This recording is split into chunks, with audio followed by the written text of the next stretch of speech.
ಕೇಂದ್ರ ಸಚಿವೆಯ ಮಗಳಿಗೆ ಗೂಂಡಾಗಳಿಂದ ಕಿರುಕುಳ.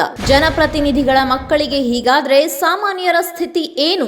ರಾಜ್ಯದಲ್ಲಿ ಕಾನೂನು ಸುವ್ಯವಸ್ಥೆ ಹದಗೆಟ್ಟಿದೆ. ಫಡ್ನವೀಸ್ ಸರ್ಕಾರದ ವಿರುದ್ಧ ಕೇಂದ್ರ ಸಚಿವೆ ವಾಗ್ದಾಳಿ. ಮಗಳಿಗಾದ ಅನ್ಯಾಯಕ್ಕೆ ಸಿಡಿದೆದ್ದ ರಕ್ಷಾ ಖಡ್ಸೆ. ಆರೋಪಿಗಳನ್ನ ಸುಮ್ಮನೆ ಬಿಡೋದಿಲ್ಲ ಎಂದ ಫಡ್ನವೀಸ್.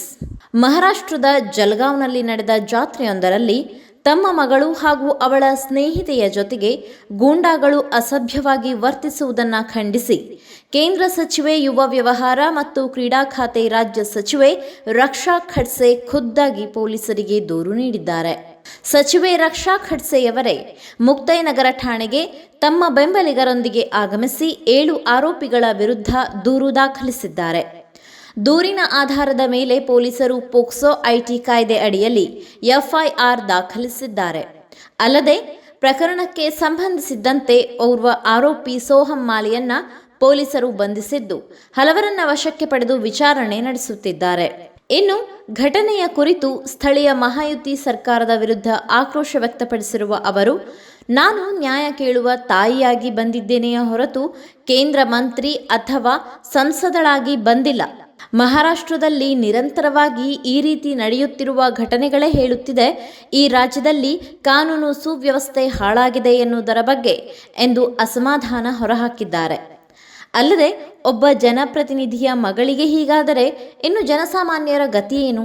ಓರ್ವ ಸಂಸದೆ ಮತ್ತು ಕೇಂದ್ರ ಸಚಿವೆಯ ಪುತ್ರಿಗೆ ಈ ರೀತಿ ಸ್ಥಿತಿಯಾಗಿದ್ದು ನಿಜಕ್ಕೂ ದುರದೃಷ್ಟಕರ. ಇನ್ನು ರಾಜ್ಯದ ನಮ್ಮ ಹೆಣ್ಣು ಮಕ್ಕಳ ಪರಿಸ್ಥಿತಿ ಏನು ಎಂದು ಕಳವಳದಿಂದ ಫಡ್ನವೀಸ್ ಸರ್ಕಾರದ ವಿರುದ್ಧ ಕಿಡಿಕಾರಿದ್ದಾರೆ. ನಾನು ಗುಜರಾತ್ನಲ್ಲಿದ್ದೆ. ನನ್ನ ಮಗಳು ಕೊಥಾಲಿಯ ಸಂತ ಮುಕ್ತಾಯಿ ಜಾತ್ರೆಗೆ ಹೋಗಬೇಕು ಎಂದು ಫೋನ್ ಮಾಡಿದ್ದಳು. ನೀನು ಅಂಗರಕ್ಷಕರನ್ನ ಜೊತೆಗೆ ಕರೆದುಕೊಂಡು ಹೋಗುವಂತೆ ತಿಳಿಸಿದ್ದೆ.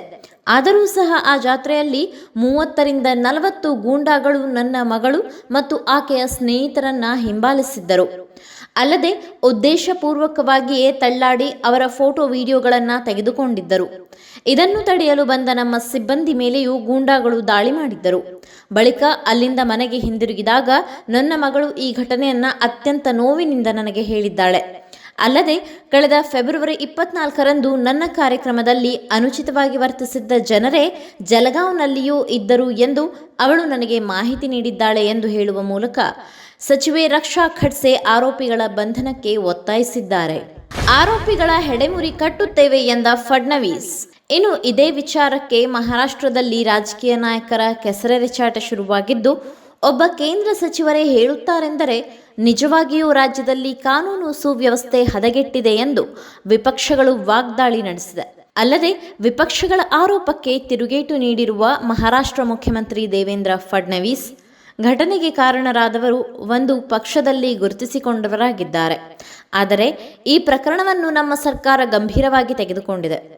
ಆರೋಪಿಗಳು ಯಾರೇ ಆಗಲಿ, ಎಷ್ಟೇ ಪ್ರಭಾವಿಗಳೇ ಆಗಲಿ ಸುಮ್ಮನೆ ಬಿಡೋದಿಲ್ಲ ಎಂದು ಖಡಕ್ ಹೇಳಿಕೆ ನೀಡಿದ್ದಾರೆ. ಇನ್ನು ಈ ಪ್ರಕರಣಕ್ಕೆ ಸಂಬಂಧಿಸಿದಂತೆ ಈಗಾಗಲೇ ಒಬ್ಬ ಆರೋಪಿಯನ್ನು ಬಂಧಿಸಲಾಗಿದ್ದು ತನಿಖೆ ಮುಂದುವರೆದಿದೆ ಎಂದು ತಿಳಿಸಿದ್ದಾರೆ. ಈ ಮಾಹಿತಿ ನಿಮಗೆ ಇಷ್ಟವಾಗಿದ್ದಲ್ಲಿ ಈ ಬಗ್ಗೆ ಕಮೆಂಟ್ ಮಾಡಿ, ವಿಡಿಯೋನ ಲೈಕ್ ಮಾಡಿ, ಶೇರ್ ಮಾಡಿ.